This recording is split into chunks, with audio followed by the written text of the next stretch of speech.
नमस्कार, आपके साथ मैं हूं समीर अब्बास और में आपका स्वागत है। और डोनाल्ड ट्रंप ने हॉर्मुज़ स्ट्रेट पर 48 घंटे का अपना अल्टीमेटम खत्म होने से पहले बहुत बड़ा यू टर्न ले लिया है, जिसे डोनाल्ड ट्रंप का सरेंडर बता रहा है ईरान का मीडिया इस वक्त कह रहा है कि डोनाल्ड ट्रंप ने ईरान के हमलों से डरकर सरेंडर कर दिया है। युद्ध विभाग को डोनाल्ड ट्रंप ने यह आदेश दे दिए हैं कि अगले 5 दिनों तक हमले ना करो, एनर्जी इंफ्रास्ट्रक्चर पर, पावर प्लांट्स पर हमले ना करो। यह आदेश, यह ऑर्डर जारी कर दिया है। डोनाल्ड ट्रंप ने जंग पर अड़ा ईरान, ट्रंप ने खींचे अपने कदम और इसी को कहा जा रहा है डोनाल्ड ट्रंप का सरेंडर ईरानी मीडिया की तरफ से। लेकिन इजराइल क्या चाहता है? इजराइल सीधे सीधे बता रहा है कि वो ऐसी कोई डील चाहता ही नहीं। जी हां, डोनाल्ड ट्रंप का ईरान पर बड़ा फैसला, ईरान पर 5 दिन तक हमले नहीं होंगे, ऊर्जा इंफ्रास्ट्रक्चर पर 5 दिन तक हमला नहीं,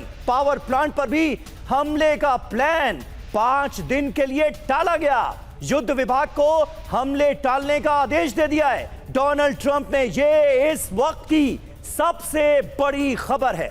जी हां, सीधे तौर पर डोनाल्ड ट्रंप ने युद्ध विभाग को यह आदेश दे दिया है कि अगले 5 दिनों तक पावर प्लांट पर ईरान के हमले नहीं होने चाहिए, एनर्जी इंफ्रास्ट्रक्चर को अमेरिका निशाना नहीं बनाएगा। और ट्रंप का ईरान में सत्ता बदलने का संकेत, ईरान में जो हो रहा है वो सत्ता परिवर्तन है, रिजीम चेंज है, ये डोनाल्ड ट्रंप कहते हुए नजर आ रहे हैं। अब उनसे पलटकर यह सवाल पूछा जाए कि ये कैसे, क्योंकि रिजीम चेंज का, रिजीम में बदलाव का कहीं कोई संकेत तो ईरान में दिख नहीं रहा है। फिर डोनाल्ड ट्रंप आखिर किन संकेतों की बात कर रहे हैं, ये ज्यादातर लोगों के समझ से परे है। लेकिन डोनाल्ड ट्रंप का यह कहना है कि इंटरव्यू में, अपने इस आदेश के बाद उन्होंने इंटरव्यू दिया है और यह कहा है कि ईरान में जो कुछ हो रहा है वो सत्ता परिवर्तन है, ईरान में सत्ता बदलने के संकेत देते अमेरिकन प्रेसिडेंट नजर आ रहे हैं।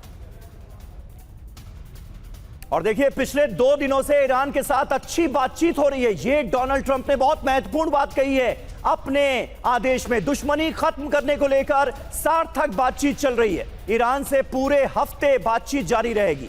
डील की दिशा में आगे बढ़े हैं दोनों देश। डील, अमेरिका और ईरान के बीच डील, ये कह रहे हैं ट्रंप। बैठकों के नतीजे पर आगे का फैसला होगा, यह डोनाल्ड ट्रंप की तरफ से कहा गया। बहुत महत्वपूर्ण है डोनाल्ड ट्रंप का यह बयान, जिसने दुनिया भर के बाजारों में एक बार फिर हलचल मचाकर रख दी है। क्रूड ऑयल के जो प्राइसेस हैं वो 11% से ज्यादा उछाल मारते हुए नजर आए हैं डोनाल्ड ट्रंप के इस बयान के बाद। दुश्मनी खत्म करने पर सार्थक बातचीत की बात कर रहे हैं डोनाल्ड ट्रंप। हम कोई खराब डील होने नहीं देंगे, यह कहा है नेतन्याहू ने। बेंजामिन नेतन्याहू का ट्रंप के इस आदेश के बाद पहला बयान, ईरान हमारी प्राथमिकता नहीं है, इजराइल हमेशा ईरान से ऊपर रहेगा।